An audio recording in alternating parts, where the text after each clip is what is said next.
Hi, friends. Before we start today's episode, I want to take a second to thank you. Your support over the past few weeks has been amazing.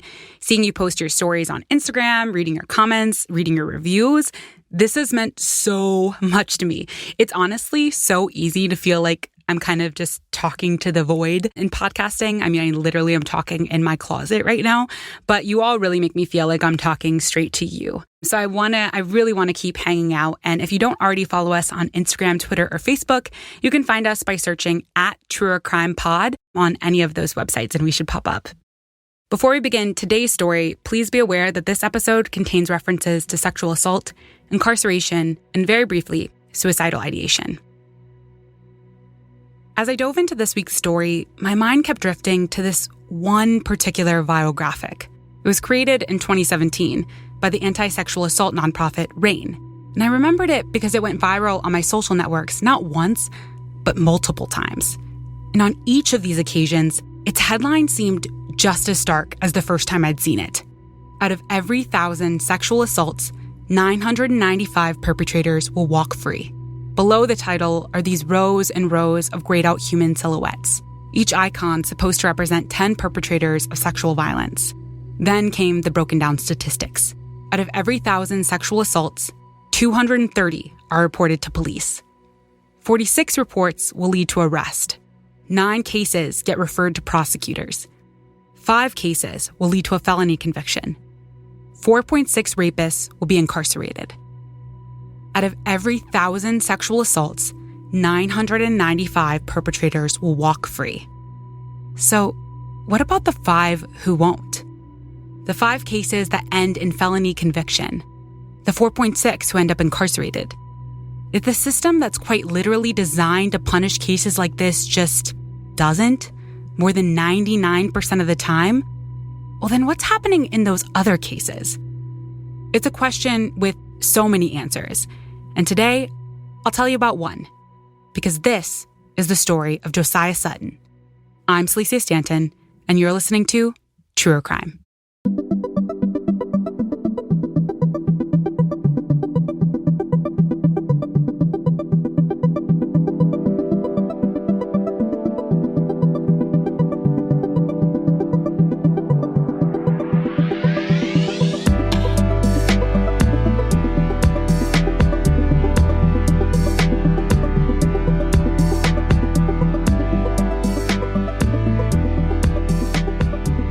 In order to tell Josiah's story, we have to go back to the 90s.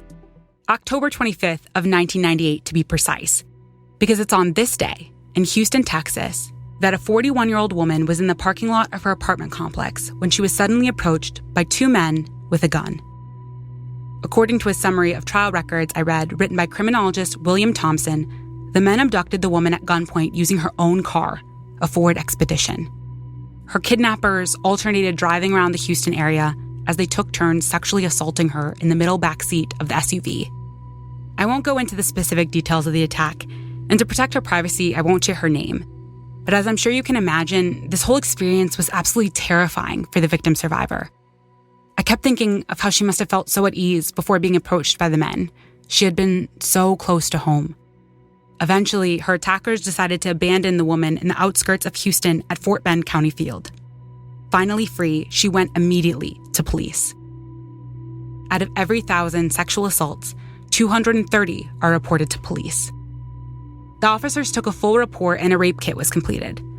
Marianne Fergus, writing for the Houston Chronicle, would explain that even though the woman didn't get to clearly see her attackers' faces, she was able to provide a number of other descriptors. Both were young and black, and both were on the shorter side, at around 5'7". She herself was 5'10". She described them as lean, guessing them to be about 120 and 135 pounds apiece. The most distinctive feature she noted about them, though, were their hats. One of the men wore a skull cap, and the other a sideways baseball cap. According to criminologist William Thompson's trial summary, the attack left the woman with significant trauma that, understandably, made going back to her old life really, really difficult. It took a long time before she'd feel ready to return to her apartment to stay, but 5 days after her assault, she decided to head back just briefly to grab a few of her things. So she got in her car and headed off towards her apartment, and then all of a sudden she sees 3 young men walking, 2 of whom stick out to her in particular.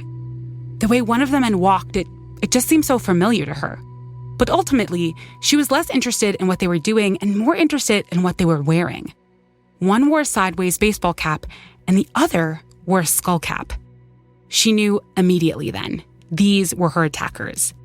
She quickly alerted police, who wasted no time apprehending both young men.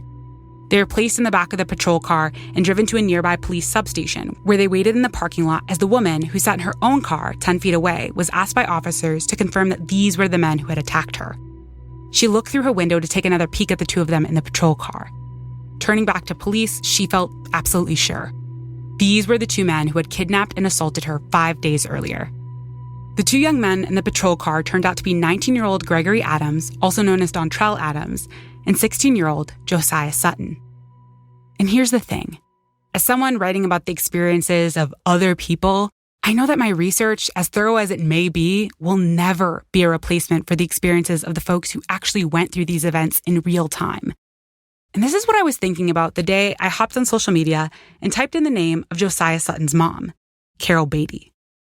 Remarkably, she was quite easy to find. I wanted to hear from her directly, to know what she remembered about the day Josiah was picked up by the police. So I typed out a message and waited. And I didn't hear back. I figured my message had gotten swallowed up in the black hole that is the message request folder, and I kept working on the story. 2 months passed. And then, one evening, my phone pinged. Carol had just seen my message. She would love to chat. She hoped she wasn't too late. Graciously, she agreed to do a video call with me. And when we spoke, she shared what she remembered about the day Josiah was brought in by police. By the time I got the call that the neighbors had told my other kids that Josiah had been arrested and he was at the police station, and I immediately left work. And I went to the police station because we live like diagonal a few blocks from the police station. So I went there, and when I got there, it was like there was a woman police officer. I'll never forget the scene because she was laughing, Josiah. He always had a very strong sense of humor, and he made her laugh, and she was smiling and laughing. He was telling jokes, and he had no idea what he was there for. None of them, they said an assault, but they were thinking a fight because Josiah had previously had a fight in our complex from a bully that was picking on him. So he was thinking that was the reason that he was there. But come to find out, when I got there, I walked and I paced and I talked. And the police officer, she said, "Girl, don't worry about him. He's such a sweet kid. He's going to be okay. If he didn't do nothing, he's okay." And I was like, okay, so what is the details of this? And the next thing I know, I was outside the police station and they were taking him and Dontrell and putting him in the police car, taking them to juvenile. Josiah and Gregory were arrested, placed in a patrol car, and sent off to be held at a juvenile correctional facility. Out of every 1,000 sexual assaults, 46 reports will lead to arrest. According to Marianne Fergus of the Houston Chronicle, Josiah wouldn't actually discover what he was being charged with until the next morning, because it was then, after a night in jail, that he would have his first hearing in juvenile court. Once Josiah and Gregory were informed of what they were being charged with, they both immediately denied involvement. They were absolutely insistent. "We didn't do this. You have the wrong people." But investigators were confident, because this case, it wasn't short on physical evidence. The police had DNA, and they had a lot of it.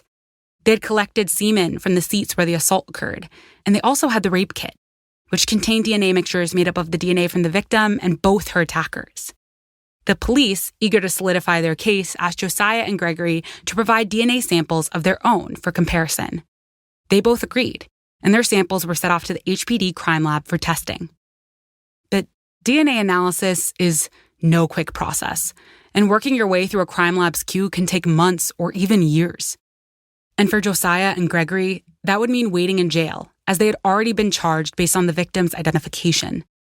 Given the nature of the crime committed, the prosecutor hoped to try Josiah, who, remember, was only 16, in adult court. He was certified during his certification hearing. The judge, Pat Sheldon at the time, he was asleep during his entire certification hearing. And before I know it, they certified him as an adult and transferred him to the county, which was a county facility that houses all sorts of inmates, anything from rapists to murderers to any type of crime that you can imagine. He was transferred there and he was 16 years old. It was now December of 1998, and in the eyes of the law, Josiah Sutton was an adult. Out of every 1,000 sexual assaults, 9 cases get referred to prosecutors. And then finally, 3 months later, came the day everyone had been waiting for. The DNA results were back, and they confirmed that the young men had told the truth. Or rather, it confirmed that one of them had told the truth. Gregory Adams, the one who had been wearing a skull cap the day he was identified, did not commit this crime. The forensic evidence proved it. His DNA was not a match. But for Josiah Sutton, newly 17, the results were not nearly so positive. Because according to prosecutors, his DNA was a match. And in the eyes of the state, these results, they were pretty condemning. But for Josiah's family, the results meant pretty much nothing. Josiah insisted he was innocent, so they believed him. Maybe no one more than Josiah's mom, Carol, who, according to reporting from journalist Marianne Fergus, would organize barbecue dinners and garage sales to raise money for her son's defense. As I imagine so many families would feel, they desperately wanted Josiah home. At barely 17, Josiah's entire life stretched mostly ahead of him. According to reporter Roma Khanna, Josiah, the oldest of his siblings, played his role as the doting big brother so well, he even earned himself a nickname, Papa. And Carol Batie, just 15 when she had Josiah, had a deeply close relationship with her firstborn son. "That's my mother and my father," Josiah would say about his mom in an interview with journalist Marianne Fergus. And like any family, things weren't always easy.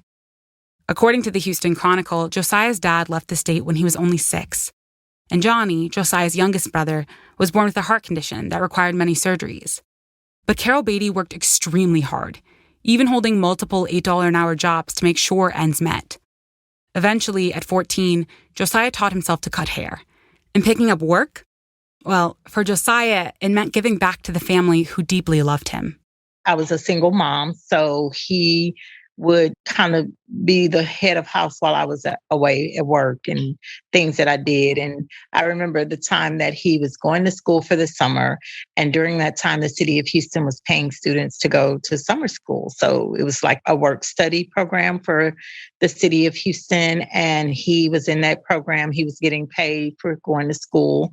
And then plus he was working in the barber shop. So that particular day, I needed to go to Walmart and, needed household items. And he was the one to say, "Mom, I'm going to take you and I'm going to pay for everything." And I was like, "Really?" So he had the money and we went to Walmart, and I think my bill was like $200+ and he did not hesitate to go in his pocket to pay for everything and make sure that the money was there.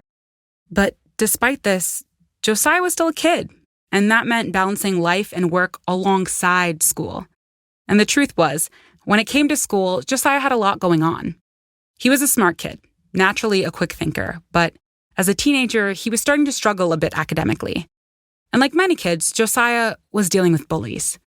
At one point, according to the Houston Chronicle, Josiah would bring his mom's boyfriend's gun to school in the hopes of intimidating said bullies.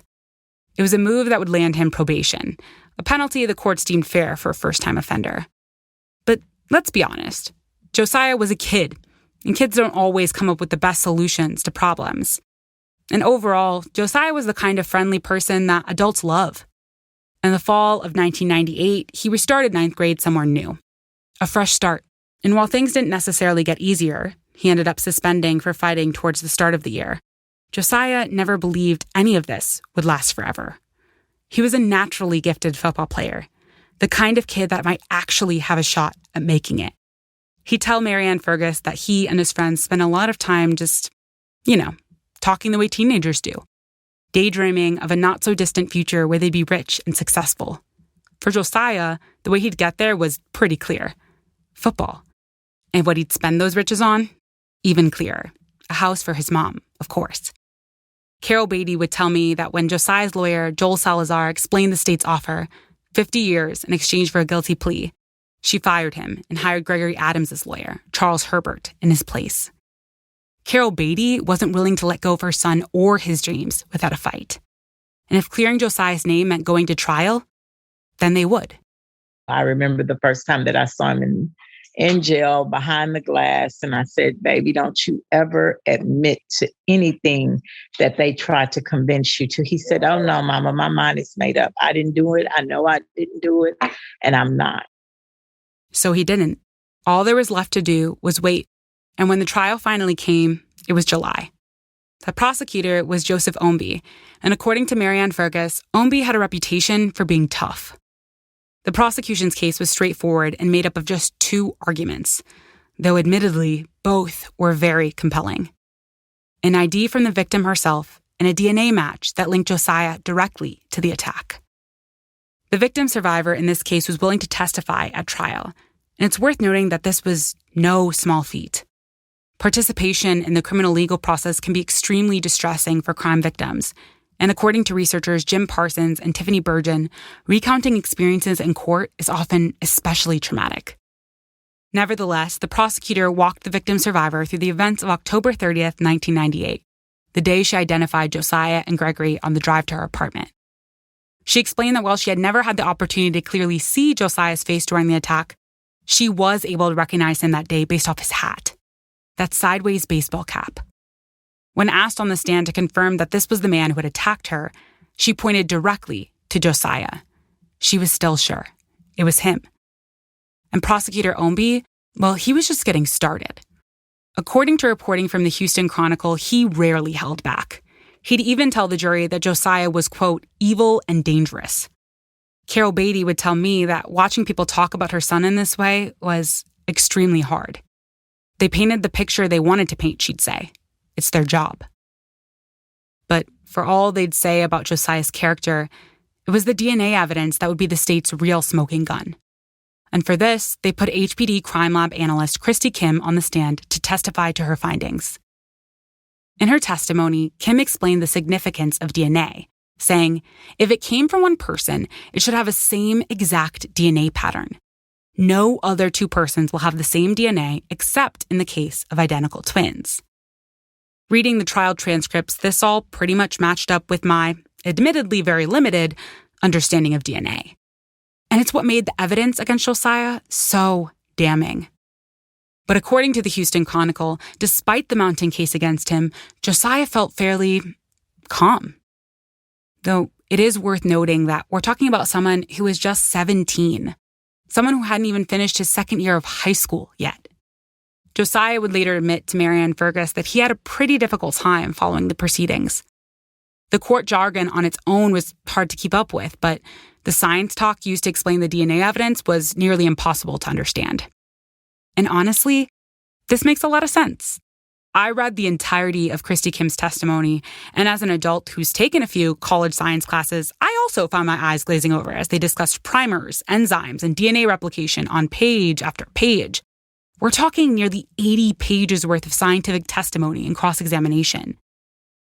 Yet, despite this, as I read more and more about the importance and uniqueness of DNA and DNA matching, I just couldn't see how the defense could possibly explain this away. And then finally, I got a peek at the defense's strategy when the prosecutor asked Kim whether she was able to pull identifiable DNA strands from the evidence collected from the car and rape kit. Because before she can answer, Josiah's defense speaks up. And here I'll read directly from the transcript. Objection, Judge. Overruled, came the reply from the bench.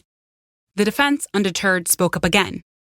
I have an objection. It hasn't been established that this witness is capable of testifying to the results of this test. The judge asked the defense attorney to approach the bench. The judge speaks now.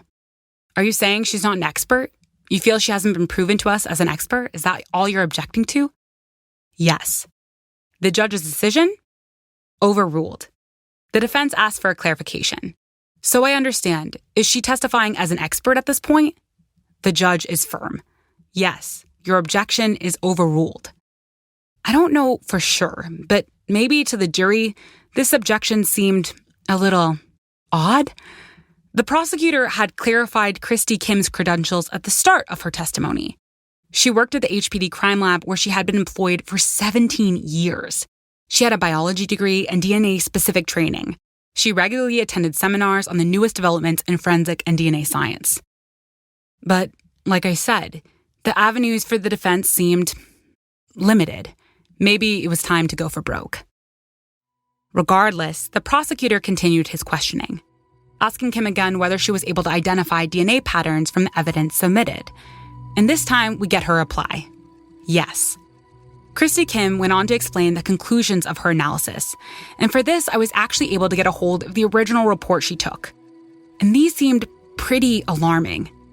According to Kim's report, Josiah Sutton's DNA pattern was found in everything she had tested. The semen on the Ford Expedition seats, the vaginal swab, and the pubic comb debris, both from the rape kit, even on a cutting from the victim's jeans. And while Kim wouldn't note it during her testimony, her report even solidified the unlikelihood that the DNA evidence could possibly match to anyone else, saying, quote, "The DNA type of J. Sutton can be expected to occur in 1 out of every 694,000 people among the Black population." The state's case seemed airtight. So for Josiah and his lawyer, the strategy was all about reasonable doubt. In the cross-examination of Christy Kim, the defense pushed forward with the line of argumentation foreshadowed during those earlier objections. Hoping to place doubt in the jury's mind about the DNA, the defense pointed out that the HPD crime lab wasn't accredited and that contamination could potentially lead to errors in DNA analysis, though they never really provided any solid evidence that contamination actually occurred. The defense didn't even provide their own independent DNA testing to counter the prosecutions. More on that later. But they did choose to have Josiah himself testify. And on the stand, he continued to proclaim what he always had: his innocence. The ID couldn't be correct, his team argued. He had an alibi. Josiah had been at his cousin's house, watching Titanic. Earlier in the evening, he had been with a friend, playing video games. But according to the Houston Chronicle, his attorney didn't exactly paint him in the best light. He'd asked him questions on the stand that honestly made him look like a kid on the wrong path. Within 3 days, the trial was over. It would take the jury less than 2 hours to return their verdict, finding 17-year-old Josiah Sutton guilty of aggravated sexual assault. Out of every 1,000 sexual assaults, 5 cases will lead to a felony conviction. When his sentence was announced, Josiah remained quiet as his family screamed and wailed in grief. Taken immediately back to his holding cell, Josiah wouldn't be there to witness his 13-year-old brother, James, who'd run back into the courtroom, saying he wanted to commit a crime so that he could stay with his big brother. For Josiah's family, the verdict and sentence were devastating. Carol Batie would remember that in the midst of their grief, security was called on them. Their anguish had been coded as threatening. They called the people on my family, it was all kinds of guys in uniforms with guns coming. But when we got on the elevator, they laughed at us. The police officers? They did. They laughed at us. And then when we got downstairs, my family was very emotional. And we heard a couple of the deputies saying, "Oh, another one bites the dust." And they laughed. But despite their family's pain, for the prosecutor, this resolution was a victory. Now only July of 1999, the case had worked its way through the system in under 9 months. An extremely speedy timetable to the state. And for Josiah, well, he would say to Houston Chronicle, "Going to prison for me was like seeing my death before it happens. It's like everything that you lived for, stood for, everything is gone." Out of every 1,000 sexual assaults, 4.6 rapists will be incarcerated. Josiah Sutton had been sentenced to 25 years. Behind bars, life for the incarcerated continues. And the same is true for Josiah, who began serving his time at the Clemens Unit Prison in Brazoria County, Texas. Despite his conviction, he continued to maintain his innocence, telling just about anyone and everyone that he had been wrongfully convicted, that he was sure that one day he would be exonerated. According to Marianne Fergus, Josiah was confident, even telling folks he'd be out by his 21st birthday. I'd wonder whether he really believed that, or if maybe he was just hoping to will it into his reality. But as long as he proclaimed his innocence, so too would his family. His grandmother was sure that God was at work, that Josiah would be freed, and that his case would one day become famous. His family came to the prison to see him each week, but their visits were painful, a reminder of everything they had lost. For them, the injustice was impossible to swallow. So many people get walked on and say, hey, this is this and this is, I'm going to accept it. But I didn't accept it. I felt like, if I recall, I go back into the slavery times when the kids were sold into slavery. That's how I felt. I felt like my son was being a victim of slavery, and I wasn't going to stand for it, especially when I rode the miles to see him every weekend in prison, and I could see cotton fields and pig slaughters and cow where they actually, Texas is ran by free labor, leather goods, cotton, all kinds of stuff. And it just made me even fight harder. I would go to the prisons and the way they treated them, I would write letters to different people. I just didn't stand around and be quiet about it. But despite the family's will to fight, despite their deep faith that Josiah would eventually be freed, at present, he was still a person in prison. A person who would come of age not on the football field or alongside friends, not at home with family, but instead amongst a lot of violence and pain. I asked Carol Batie what that was like for her and the rest of the family, for life to continue without Josiah there with them. In some way, me and my family was in prison. We didn't celebrate Christmas. We didn't celebrate holidays. I always had this thing to take family portraits with my kids. We didn't do that because it was always a missing piece. Reporters Roma Khanna and Marianne Fergus would write that in prison, Josiah would see many things he wouldn't ever be able to unsee. Men who committed suicide, men who were raped, men who were murdered. Horrendous things for anyone to witness at any age. And I can't help but be reminded of just how unlikely reform is in such a highly traumatic environment. How can we expect healing in a place that's so intent to inflict pain and violence, a major root cause of crime itself? According to the Houston Chronicle, Josiah sent a letter to his grandma. Perhaps it would be better if I didn't go on, he'd written. But he did. And to cope, he turned to his Christian faith. Eventually, he discovered the Quran and developed a deep interest that led him to convert to Islam.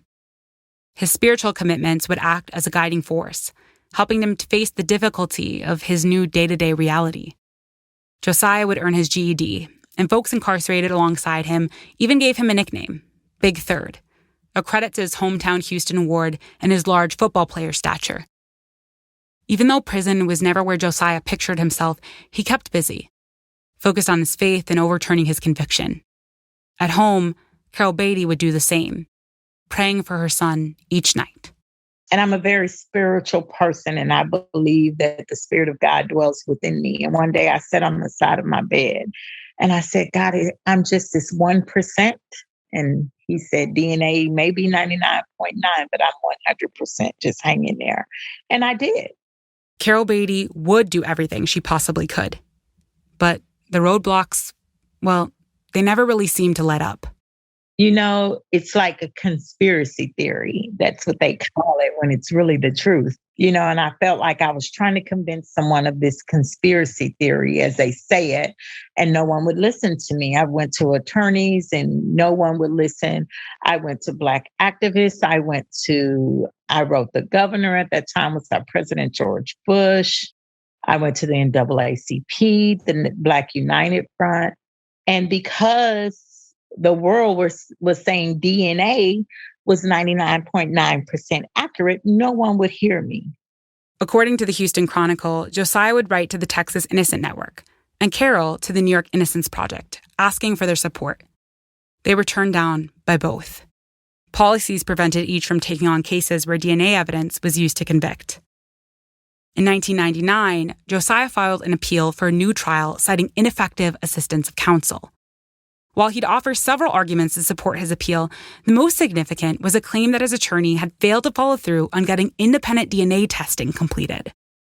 While his original attorney, Charles Herbert, admitted to the court that he had suggested independent DNA testing, he'd also explained that Josiah and his family were informed that independent testing of this nature would cost $1,200 to $1,500. Josiah's family, he'd say, only provided him a little over $600, half of what was needed. Herbert would tell the court that he didn't follow through with the testing because he was under the impression that there weren't any more evidence samples available to test. And it piqued my interest straight away. No more samples available for testing? What did that even mean? An internet deep dive gave me my answer. DNA evidence isn't just something you can test over and over again. It's a lot more limited than that. An individual DNA sample can typically be tested once. That means that once your samples are gone, they're gone. No more independent testing for anyone. And the truth was, as wild and unfortunate as that situation may be for a defendant, it didn't always apply. And as it turned out, it wouldn't apply in this case because there was additional DNA left to test. And contrary to Herbert's claim about cost, 2 of Josiah's family members would testify that Herbert never informed them that they had to pay anything additional to have the testing completed, something they likely would have been more than willing to figure out, if only they had ever known. That said, the standards to win an appeal are high. And a lot of benefit of the doubt is given to the trial lawyer in cases where clients claim their attorney was ineffective. According to Court Justice Don Wittig, who oversaw Josiah's appeal, the court must look at the quality of the defense from the perspective of the defense attorney, rather than looking in hindsight at isolated actions the attorney took. Reading this, I was pretty shook. Doesn't hindsight matter so much more than whatever the attorney's particular logic happened to be at the time? Impact over intent, right? We hear it all the time. Who cares what the attorney intended? A felony conviction? That's not a light thing. It's life-altering. If the defense lawyer's actions even might have led to the unfair conviction of the defendant, shouldn't that take precedence? No. The answer was no. Because on January 18, 2001, just one day shy of Josiah's 20th birthday, the 14th District State Court denied his appeal. I couldn't help but think of Josiah's continued declarations that he'd be freed by his 21st birthday. With only a year to go, it seemed his words were more pipe dream than prediction. Nonetheless, as he always did, Josiah kept it pushing. He spent his days in the law library learning everything he could. Sure, he'd eventually find the answer he was looking for. Outside prison walls, Carol Batie, too, continued her search for answers, but it was hard. She'd tell reporter Roma Khanna that the pain was daily. Every time she'd see something that reminded her of Josiah, it all came flooding back. It was a trauma that would follow her, shifting the way she'd see the world forever. I dealt with 2 more sons at home, 2 more young Black men that I was afraid if they went to the store, if they went, that was a fear that I had to overcome. Even now, I still kind of deal with that, even with the things that are going on in the communities with the Black men getting killed, it's like it's a something that still sits in the back of your head. You can try to forget, but those type of traumatic experiences are something that, I think about the mothers of the victims of the minority men that are murdered and killed by police, and then it's just brushed under the rug, and it makes you not trust the system in itself. It's not trustworthy. And then in November of 2002, Carol Batie was watching the news when she saw something that she hoped would change their lives for the better. The news segment, which aired on Coup 11, Houston's CBS affiliate, was an investigative report on the Houston Police Department's crime lab. According to journalist Matthew Shear, writing for The Atlantic, an anonymous source had contacted Coup 11 and alerted them to look into the lab. Deciding to act on the tip, 2 of the station's reporters, David Razik and Anna Warner, obtained a number of DNA samples that had been tested by the HPD lab and had them independently analyzed. The findings were shocking. Journalist Matthew Shear would write for The Atlantic that, and I just have to quote this, "It appeared that the Houston police technicians were routinely misinterpreting even the most basic samples." Carol Batie was shocked. But she felt so strongly that this information, it would help free her son. I jumped from the seat and I was praising God and thanking God. And I said, this is it. This is it. I knew I've never been so excited about something in my life. Carol was elated, but she also knew she couldn't celebrate for too long. It was time to take action. Immediately, she emailed Coup 11 about Josiah's case and arranged to have his records sent over. The reporters' interests were piqued. They decided to send Josiah's records to criminologist William Thompson for an independent review. Thompson, who held both a PhD and law degree, worked as a professor at UC Irvine in their Department of Criminology, Law, and Society. A DNA expert, if there ever was one, Thompson had been studying and writing about DNA evidence since the mid-1980s, according to The Atlantic. When Thompson's review was complete, Coup 11 filmed and aired another segment, this time interviewing Thompson to discuss his findings. And his report, which I read in full, was pretty, to say the least, horrifying. Out the gate, Thompson straight up calls the notes Christy Kim took for her DNA analysis sketchy, saying she didn't at all adequately document the work she'd done. But as it turned out, a lack of documentation wasn't the only problem. Not by a long shot. And okay, I'm no forensic expert, but I do want to make sure we're all on the same page. So I'm going to try to break down the science that's most pertinent, as simply and as clearly as I can. Though you can read the entirety of Thompson's report on our website, truercrimepodcast.com.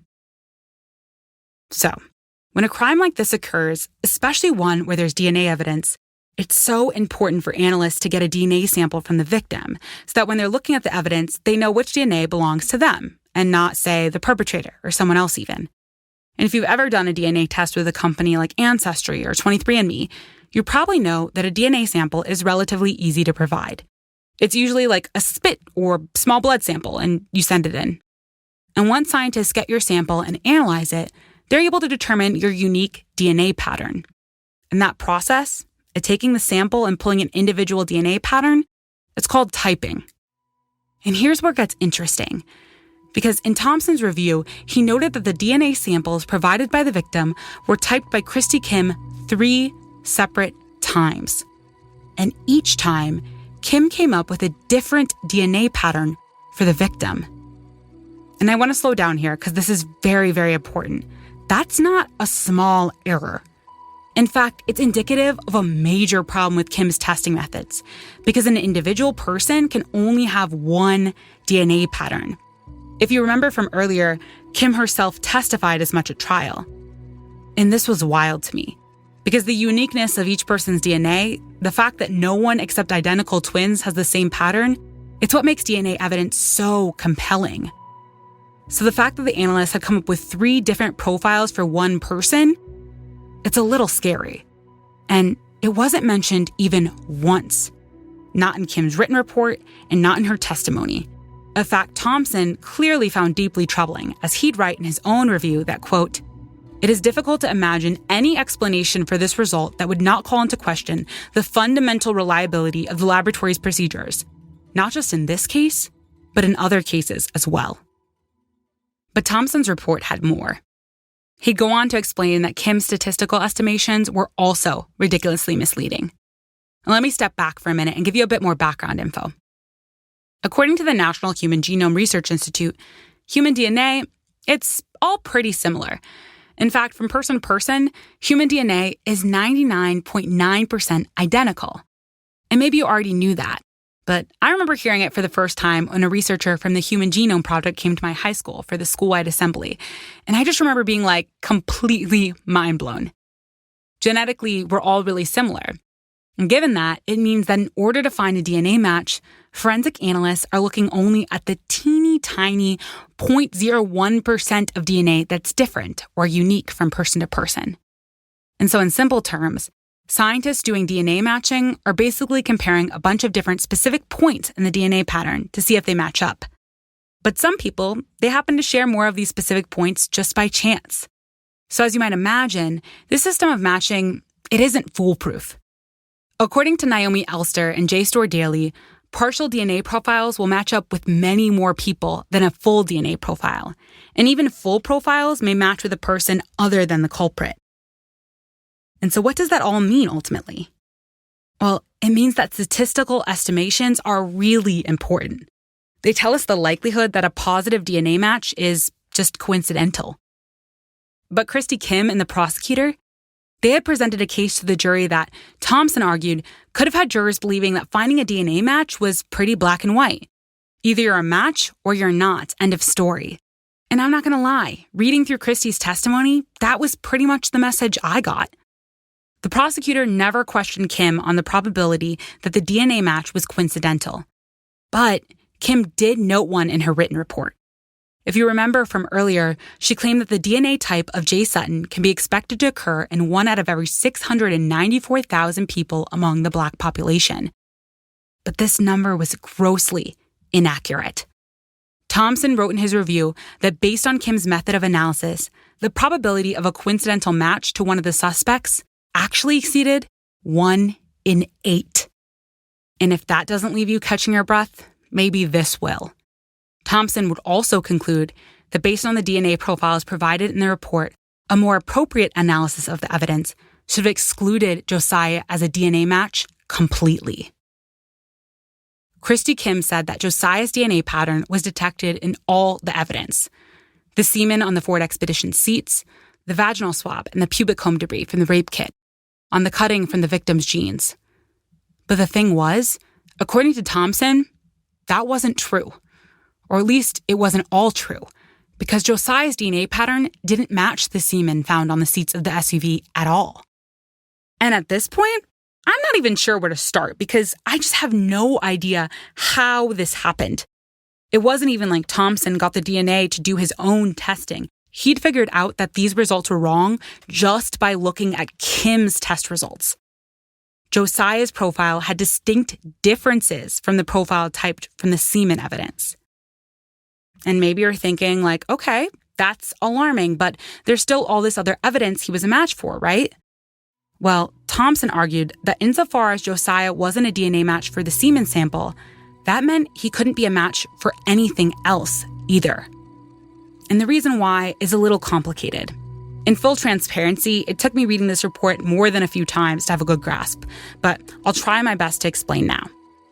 Outside of the semen evidence found on the SUV seats, all that other DNA evidence, the DNA from the rape kit and jeans, those were all what's called mixed samples.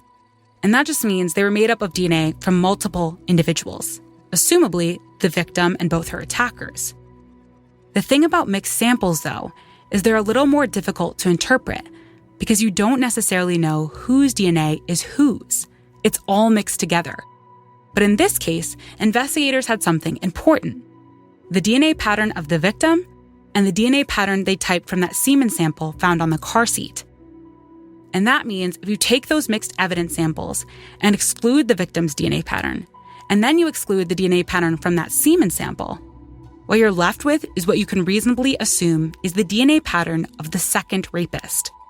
And when Thompson did that process of elimination, he had a profile that did not match Josiah's.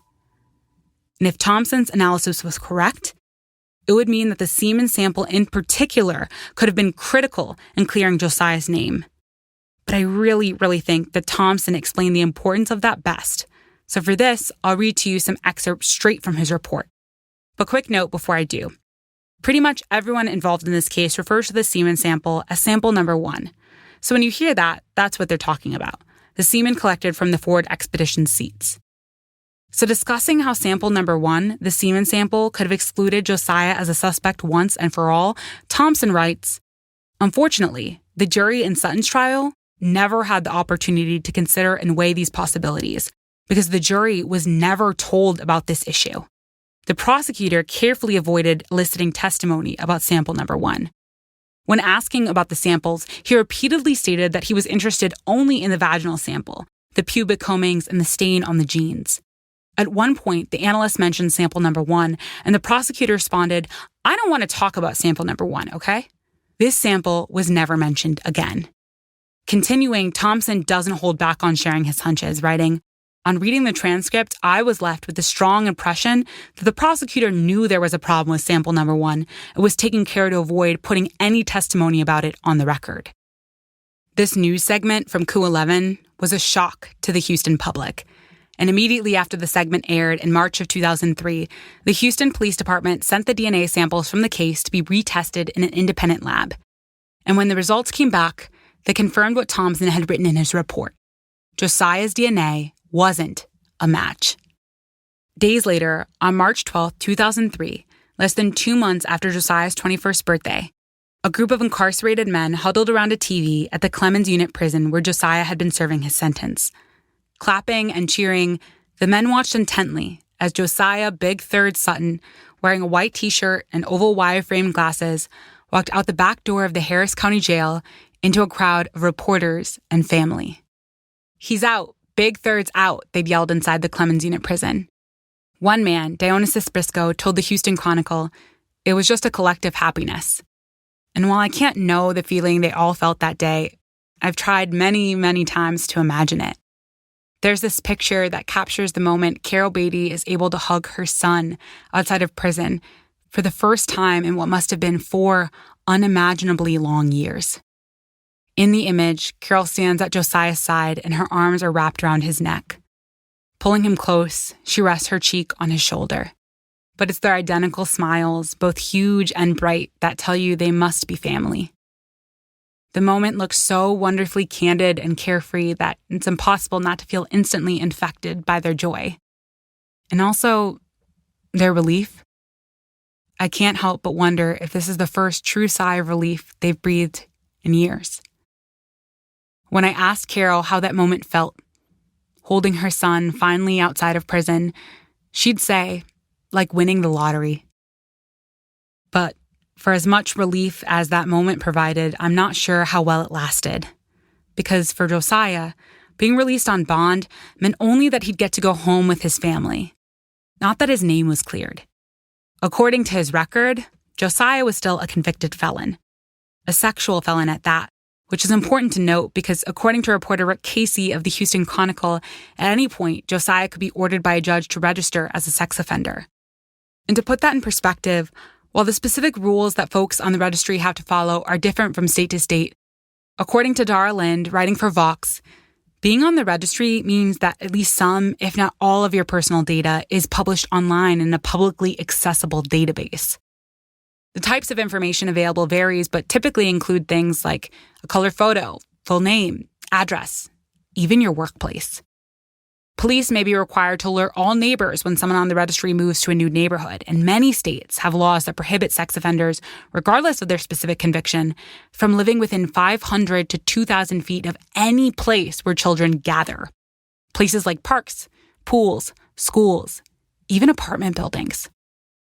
A requirement that, as you can imagine, often prevents these folks from finding stable and secure housing.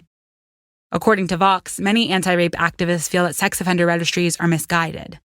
Rather than creating social structures that prevent sexual violence in the first place, registries places the burden on individuals. Here's the list. Go protect yourself. And despite numerous studies that have pointed to the ineffectiveness of these registries, these programs and their often far-reaching requirements remain in all 50 states. To the state of Texas, Josiah was a convicted felon who had yet to serve his term. And according to Marianne Fergus, that meant he couldn't even receive the minimal protections offered to folks out on parole. No counseling, no job or housing assistance, not even the $50 they give you on your way out the door. All of that would be enough to hinder anyone. But the reality for folks leaving prison is typically pretty bleak. McCall DeVoe, writing for the Harvard Civil Rights Civil Liberties Law Review, summarizes a body of work that points to the long-lasting effects of imprisonment. He explains that incarceration can often create a sense of hopelessness and can even cause significant impairments to decision-making abilities. He goes on to write that this psychological suffering is compounded by the knowledge of violence, the witnessing of violence, or the experience of violence, all too common during incarceration. Some researchers, he continues, assert that the psychological effects of incarceration are likely to endure for some time following release. In this traumatizing environment, Josiah had spent some of his most formative years there. And now that he was out, he struggled, understandably. There was so much for him to catch up on, so many experiences he had missed out on. Marianne Fergus would write that one moment, Josiah is the responsible big brother again, looking after his kids' siblings. But the next, he's living up the teenage years he never got a chance to have. And those who loved Josiah felt the differences when he came home. He just wasn't the same as he'd been before. The one thing that I noticed that was hurtful to me is Josiah put a bucket behind the kitchen door and he had stacked some things on top of it. And I asked him, I said, Josiah, why did you do that? He said, Mama, when you sleep in prison, you can't sleep soundly because someone can come up and shank you, meaning, stab you. He said, so you have to put a bucket by your bed. And if anyone walks up to you in the dark, then they'll trip over the bucket and it'll wake you up. And the changes in behavior, they popped up everywhere. Always on high alert, Josiah started saving every receipt just in case he'd need to prove an alibi. Josiah may not have been in prison, but he wasn't free either. But he still had so many dreams. No longer of the football variety, sure, but Josiah still saw himself achieving success, even if it had looked different than he originally imagined it. He'd go to college, he'd do the entrepreneur thing, he'd take care of his family, he'd be a real barber. According to the Houston Chronicle, he'd even enroll in a barber school until he found work as a mail clerk and his new schedule meant he'd need to quit. When he lost that job, he'd eventually find another in sanitation. But he'd be laid off from that one after only a few days. At times, he'd struggled to get along with his mom. Carol would tell Marianne Fergus, he's still 16. He doesn't know how to handle certain issues. He's not the same. And who would be? I caught myself saying aloud as I read. Prison, the state, it had stolen so much. And what had it given? Josiah would tell the Houston Chronicle, my life is a question mark, and not because I chose to make it that way. Josiah was right. He didn't make it that way. But the list of folks who did was long. William Thompson, the criminologist whose review first revealed the HPD Crime Lab's misconduct in this case, had accused the prosecutor, Joseph Omby, of purposely trying the case in a way that avoided the issues with the DNA matching. But Omby denied knowing anything that could have cleared Josiah. Responding to the criticism he'd been facing as a result of the case's media coverage, he told reporter Alan Bernstein of the Houston Chronicle that he felt that he was the victim of a broad brush.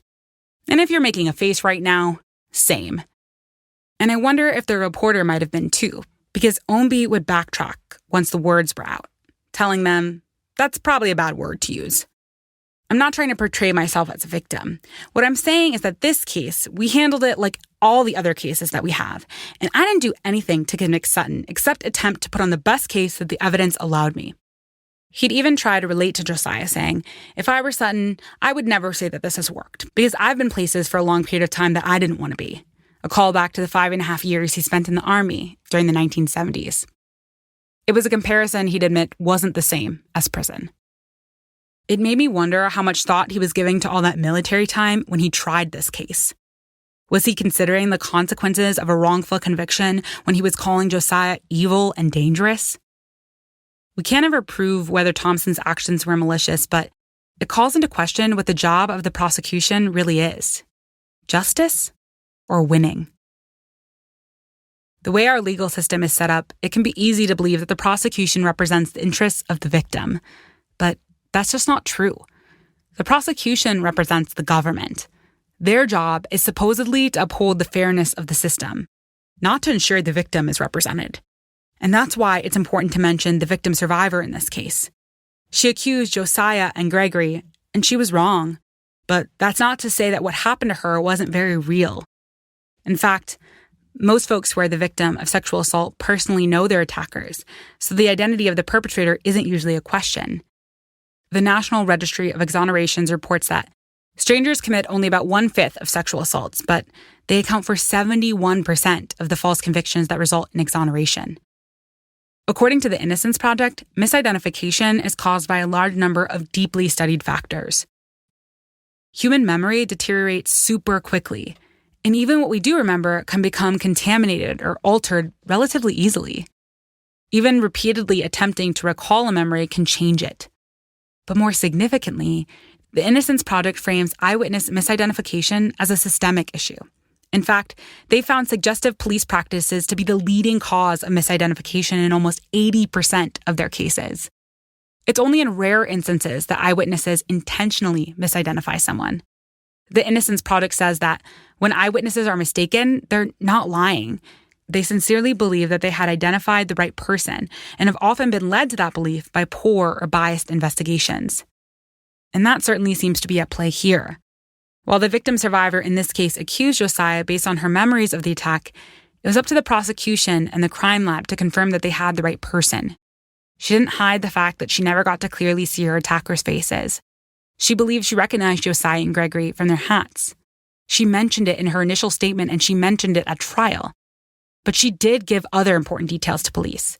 She said her attackers were on the shorter and leaner side, describing the attacker she believed was Josiah as 5'7" and 135 pounds. She herself was 5'10". But Josiah, the football player with the nickname Big Third, weighed over 200 pounds and stood at a tall 6 foot 1.5 inches. But the lab's findings gave backing to her ID, and DNA evidence is highly trusted. Like, really trusted. A 2005 poll from Gallup found that 85% of Americans believe DNA evidence is very or completely reliable. And reporter Katie Worth of Frontline writes that researchers at the University of Nevada, Yale, and Claremont McKenna College found that jurors rated DNA evidence as 95% accurate. All of this to say, I think it's important to highlight that a case of mistaken identity doesn't mean that the victim survivor wasn't being truthful about the trauma she experienced. Finding and holding her attackers accountable was supposed to be the job of the state. And these were sentiments Carol Batie would echo to me on our call. She didn't blame the survivor. She blamed the state. She told me after the truth came out, she saw the victim survivor once in person. And I said, I just want you to know that I forgive you and it's no hard feelings and I would never do anything to hurt you. And I walked away and that was it. And really, if blame was owed, it seemed that no one could be more responsible than the HBD crime lab. In December of 2002, a couple months before the details of Josiah's case came to light, the HBD crime lab, exposed by the investigative reporting of Coup 11, was forced to close and undergo review. And the details of this review were way worse than I could have imagined. According to reporter Roma Khanna, none of the DNA lab's analysts had the proper education and training required to do their jobs. Only one of the analysts had even completed all of the necessary college math and science courses. We're talking classes like stats, genetics, biochem, biology, like super foundational stuff for a DNA analyst. Roma Khanna would go on to explain that there were zero methods in place to ensure that the analysts had actually mastered the skills they were trained in.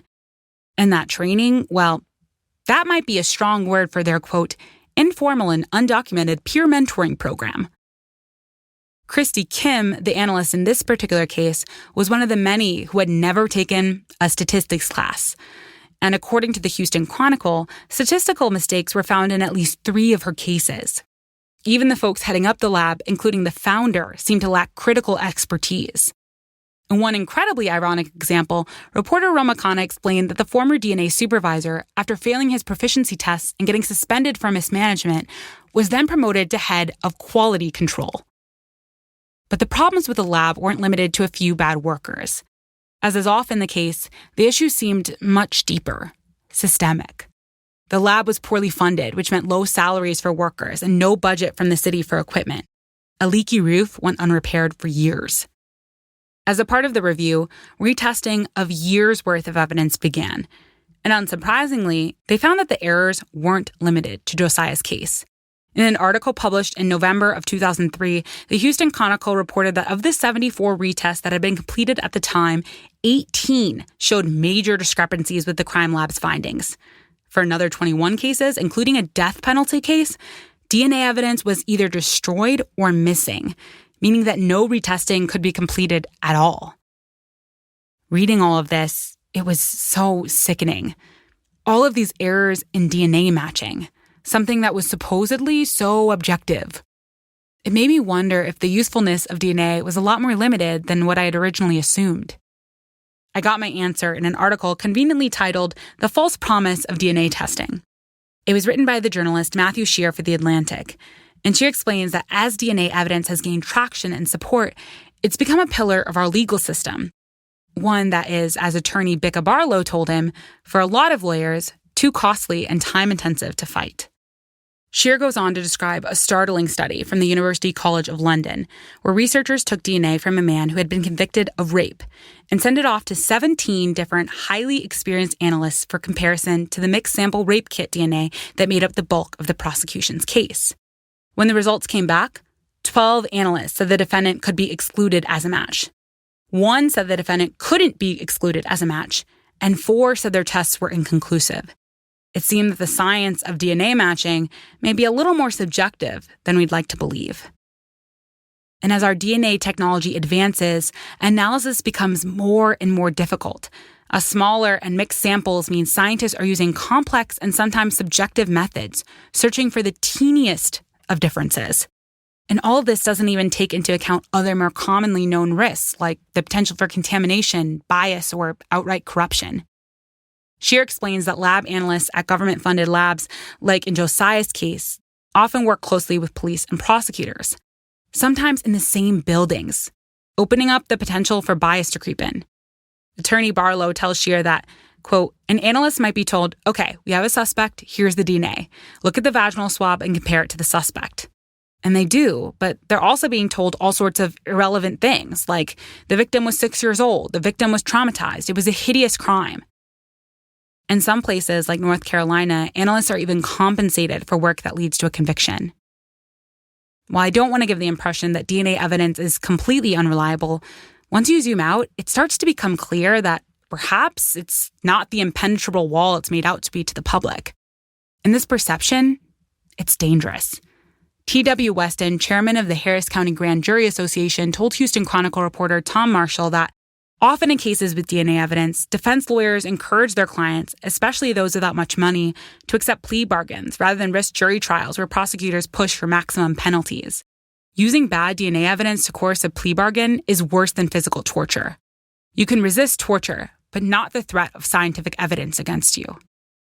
But in Josiah's case, not even a trial saved him from the system that would change the entire trajectory of his life. And as the HPD crime lab's negligence continued to come to light over weeks and months, Josiah remained convicted of a crime he didn't commit. But it wasn't for a lack of trying, because Josiah's attorney, David Dow, continued fighting legally to clear Josiah's name. But as Dow told the Houston Chronicle, it's much easier to convict someone who didn't do it than to exonerate someone who didn't do it after they've been convicted. Overturning a conviction requires cutting through loads of red tape. And in this case, Josiah's counsel was asking for the court to vacate his sentence, and they were also asking for a governor's pardon, an action that could only be taken after approval from the Board of Pardon and Paroles, who required request letters from Judge Joan Hoffman, who oversaw Josiah's case, as well as the district attorney, Chuck Rosenthal. Except there were a couple of big problems. First, Judge Huffman couldn't legally send her letter until she was done overseeing the request for Josiah's sentence to be vacated. And DA Rosenthal was extremely resistant to anything that would help the process to exonerate Josiah move more quickly. When Rosenthal did eventually send his letter to the board, he managed to ask for a pardon, but without even once mentioning that he believed Josiah to be innocent. A pretty critical issue because without that, Josiah wouldn't be eligible to have the conviction itself removed from his record and would even possibly have to register as a sex offender. Rosenthal would tell reporter Roma Khanna that he wouldn't use the words innocent because he didn't know that he was innocent. Despite Thompson's review of Christy Kim's work and the multiple independent DNA analyses, all which excluded Josiah as a match, the DA wouldn't back down on his position. He couldn't be sure.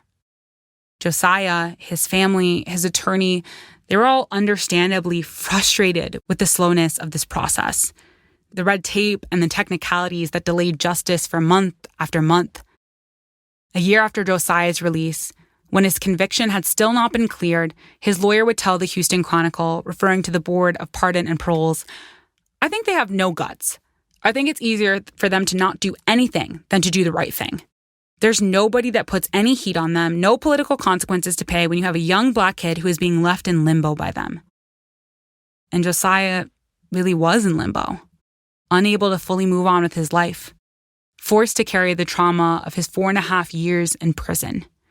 With no support from the system responsible, Josiah continued to struggle with the realities of life after prison.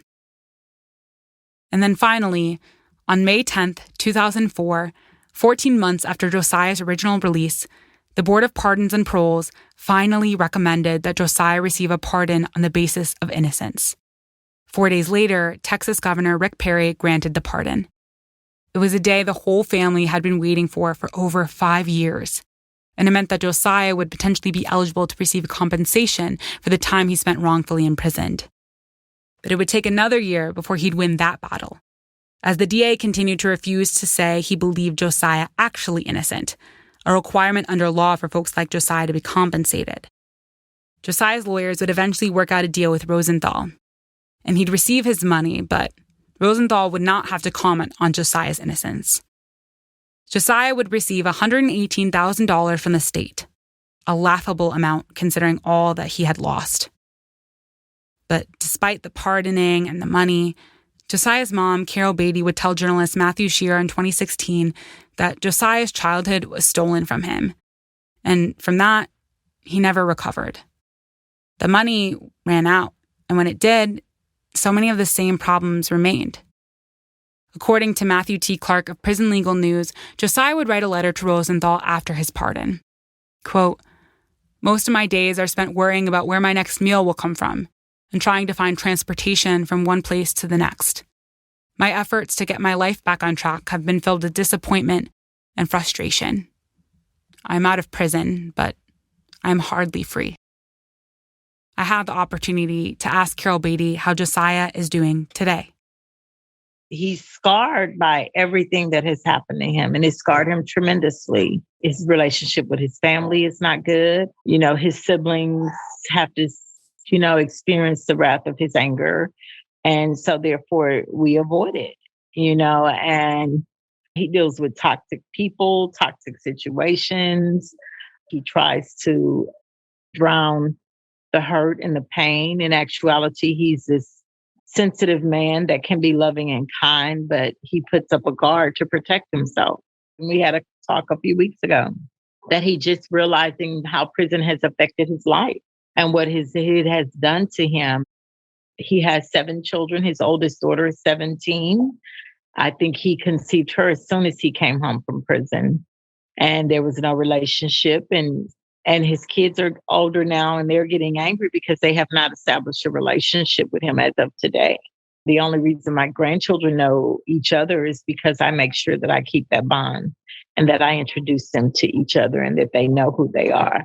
He has a 13-year-old daughter that I try to, she's very intelligent and she wants to understand her dad, but it's hard for her. And it's like a cycle, Josiah's father was not active in his life. So all of that on top of the prison, on top of everything else, it's just, he speaks now, even talk about suicide. He's had suicidal thoughts. There's things that he's so angry. He's held on to this toxic relationship for 9 years with an individual that doesn't mean him well at all. And I don't know if that's a comfort zone for him or what, but he doesn't realize that the people that love him, and he's out there still seeking love.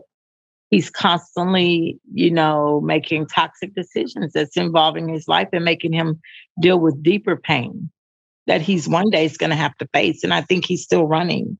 He's still running from the pain. He's still running from the scars. He's still running, and he's not willing to face them, And it isn't just the emotional scars Josiah lives with. The legal repercussions are still following him all these years later. Josiah does not work because most places will not hire him because the arrest record is still there. Because the conviction, even though he's pardoned based on innocence, is still in writing. And they have to go through their legal department. They got to go through the legal process in order to hire him, which why would they do that? And they could just hire the next person that comes along. So it's still there. Like if he were to apply to a job, they can still see. And it says, it was reversed. But realistically, that doesn't look good for him is sort of what you're saying. Exactly. As I considered everything I had learned about Josiah's story, the work of Black Power activist and historian Angela Davis came to mind. In a piece titled Rape, Racism, and the Capitalist Setting, she writes that, quote, "In the U.S., rape laws were originally framed for the protection of men of the upper classes, whose women ran the risk of being assaulted. What happens to working class folks has always been a little concern to the courts. As a result, appallingly few rapists have ever been prosecuted. Out of every 1,000 sexual assaults, 995 perpetrators will walk free." Davis continues saying, "Appallingly few, that is, if Black men are exempted from consideration. While rapists of working class folks have so rarely been brought to justice, the rape charge has been indiscriminately aimed at Black men, the guilty and innocent alike. Thus, of the 455 men executed between 1930 and 1967 for rape convictions, 405 of them were Black. Maybe 1967 feels like a long time ago, but newer statistics indicate that the link between sexual assault convictions and race have remained. According to Debbie Nathan writing for The Appeal in 2018, about 900,000 people are on public sex offender registries, with about 1 of every 100 Black men on a registry, a rate double that of white men. Stories like Josiah's are no anomaly. A 2017 report from the National Registry of Exonerations found that, quote, 59% of sexual assault exonerees are Black, 4.5 times their proportion of the population. Out of every 1,000 sexual assaults, 995 perpetrators will walk free. This statistic reveals such an unsettling truth about how our society sees survivors: untrustworthy, promiscuous, undeserving of healing. And when we start to have the fuller picture, see who the courts are even willing to prosecute, it raises the question of what exactly these systems are offering to any of us. I asked Carol Batie whether the state could ever give Josiah justice for what was done to him. He could never receive justice. They took 5 years of his innocent life where he was becoming from a boy to a man. Those are the most important times of his life to develop. Josiah was a star football player for Elsik. The coaches were talking about how he would go pro. He was the captain of the varsity football team as a freshman. And he had a career that was promised to him because of his abilities in football, his strength and his speed. And he was known in the district for being one of the best player. Josiah was taken from that and put in prison to get a GED. The year that he went to prison, his high school went to state. And he was the captain of that very team that went to state. They can't give that back to him. They can't give the memories of him graduating from high school, going to prom, being able to go to college and play college football. They can't give that back to him. And she's right. Despite the fact that Josiah's story would help exonerate others in similar circumstances, despite the fact that Carol herself has taken these traumatic experiences and used them to be an advocate and support for others facing injustice, despite the fact that Josiah's conviction was ultimately overturned, the simple fact remains.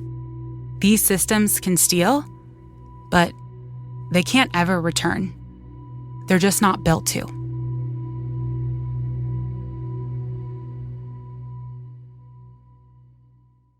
I want to extend a huge thank you to Carol Batie, who agreed to share her experiences with me for today's episode.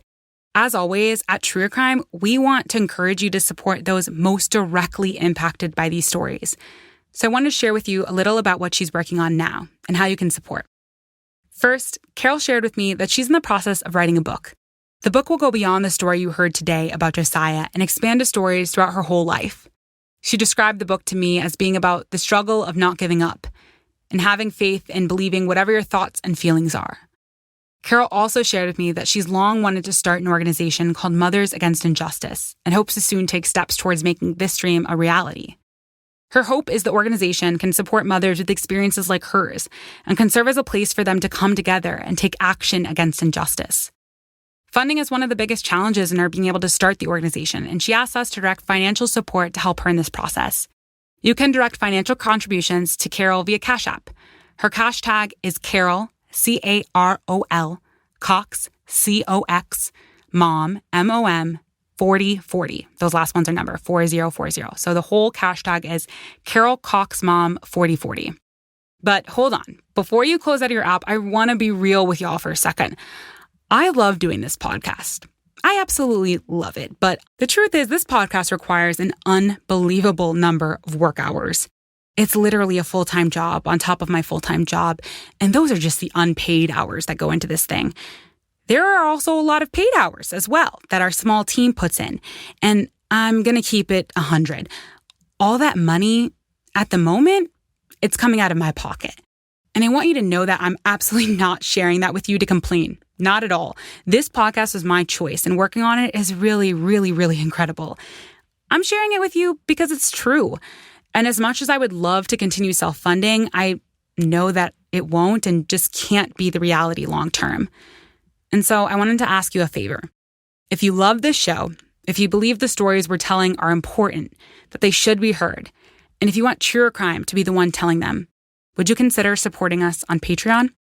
The amazing thing about Patreon is that a small contribution genuinely makes a world of difference.